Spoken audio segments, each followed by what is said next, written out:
Welcome back. This is the second part to the first video of the PlayBoy Mansion. If you haven't seen it yet, make sure to check it out. I got the links below, but let's get the second part of this video going. Now, a lot of people don't know this. Before the draft actually took place, I talked to a few of the producers. They wanted me to do, something special. They're like, we want you to dress up. We want you to be like in a fedora. We want you to be like, you're the man type of thing.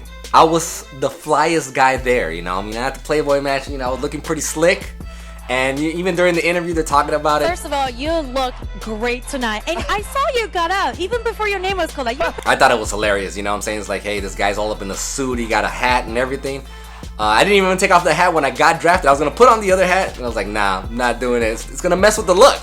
Of course, as all this is going on, Andrew, Fatality, and Red Eye, they're all talking about what happened, how I got drafted, how Vanessa got drafted, the talks behind the scenes. All right, Yoy, thank you. Master, again, congratulations. Guys, no one here can debate the talent that just went off the board. But we talked before about the curveball. How interesting, how surprised are you?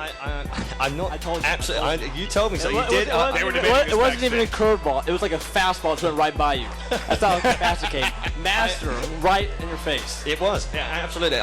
There's a number of interesting things about this, and that is, one is that I saw Alex talking to Master as well a number of times, and they wanted to go to Dallas. I knew he wanted to go to Dallas as well, so he's got what he wants. That was the best pick by far for Dallas. By far the best pick. I think JMC will come back around, and they'll get up in the second round. As the draft continues, there's like several players they got to draft.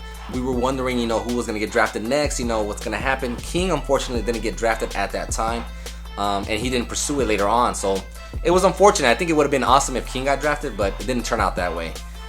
The other thing, though, is Swoozie was like at the edge of his seat because he's like, am I going to get drafted or not? Swoozie had a rough, tournament combine result, what I'm saying? He didn't perform as well as he should have, but, anytime he went to a challenge match, he won every single challenge match. I think he went undefeated in any of the challenge matches, and he played pretty much darn near everybody. I think he played me, Black Mamba, Offbeat Ninja.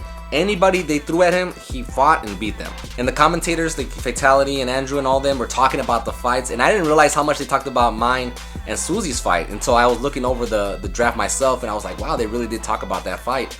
Hey, Fatality, tell me how shocking it was, or was it not shocking when Swoozie actually did beat Master? It was pretty shocking. It was a close game. It was a 5-4 game. It was a good game by Swoozie. He played extremely well under the pressure, underneath the lights. But I think the whole season people are gonna give him, little tease about losing to a female last time. But it was awesome. When he got drafted, he was excited. He was like, yes, I'm in there, and it was awesome to see him get drafted. All right, Complexity LA is up. Its third selection, Striker. All right, here we go. Second pick of the third round. Complexity LA selects Dead or Alive 4. Adonde Swoozie Thorn. Once all that was said and done, though, we all got to eat a bunch of different kinds of food. We got to drink all kinds of different kinds of drinks, and no one was allowed in the pool. It was strictly off limits. They said it was strictly off limits, and I'm a crazy dude, okay?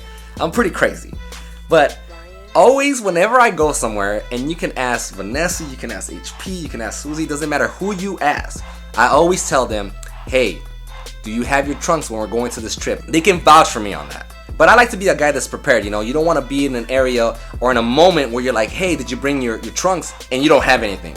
I just so happen to have a nice pair of shorts, with me. Because I knew there was going to be a pool there, you know what I mean? Now granted, I didn't know it was going to be off limits when I went there. But once they told me, I was like, dang, I do have my shorts though. I had them with me. It was so funny. They're like, you got your shorts with you? I was like, yeah, dude, I'm ready to go. I'm ready to jump in this pool. And nobody's in the pool. Everybody can be inside, the little grotto, and you can just check out people, and you walk around it. Everybody has their drink and food and all that stuff. But no one was allowed in the pool.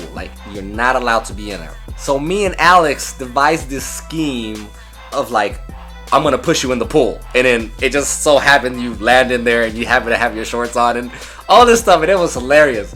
So Alex gets pushed in first, I think. We pushed him, and then they picked me up and they threw me in there, and everyone was like, oh, that's crazy.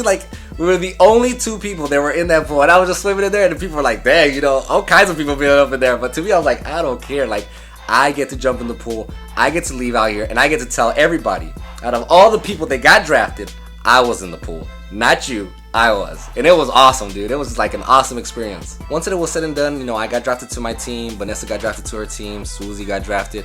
We were all, you know, essentially ready to compete. I mean, soon after, it wasn't too long where we were gonna start fighting each other and trying to be the best, you know? It was crazy. I mean, I was at the PlayBoy Mansion. We shot a couple video there. I got in the pool, got selected.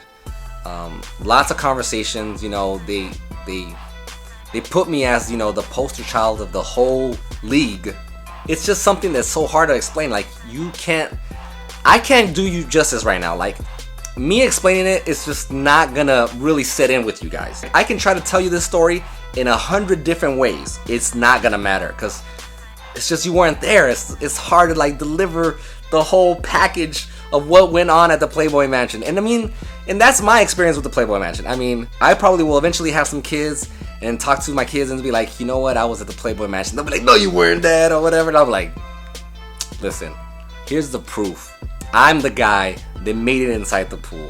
I'm the crazy lunatic that was believing in this dream, and we made it happen. There was a bunch of Playboy bunnies all over the mansion. Everybody taking pictures. Everybody's having a good time. I wanted to tell you guys this story from a long time ago. I was like, man, you know, I never told this story. I never told any of my fans that, you know, how it went down and the crazy things that we did, because it wasn't completely covered. So now here is just a sample of what I did at the PlayBoy Mansion. This is just me at the PlayBoy Mansion. I hope you guys enjoyed the story. Thank you guys for following me. Thank you guys for subscribing. And thank you guys for showing me continued support. And I will try to show you guys some more stories and shenanigans that I go through.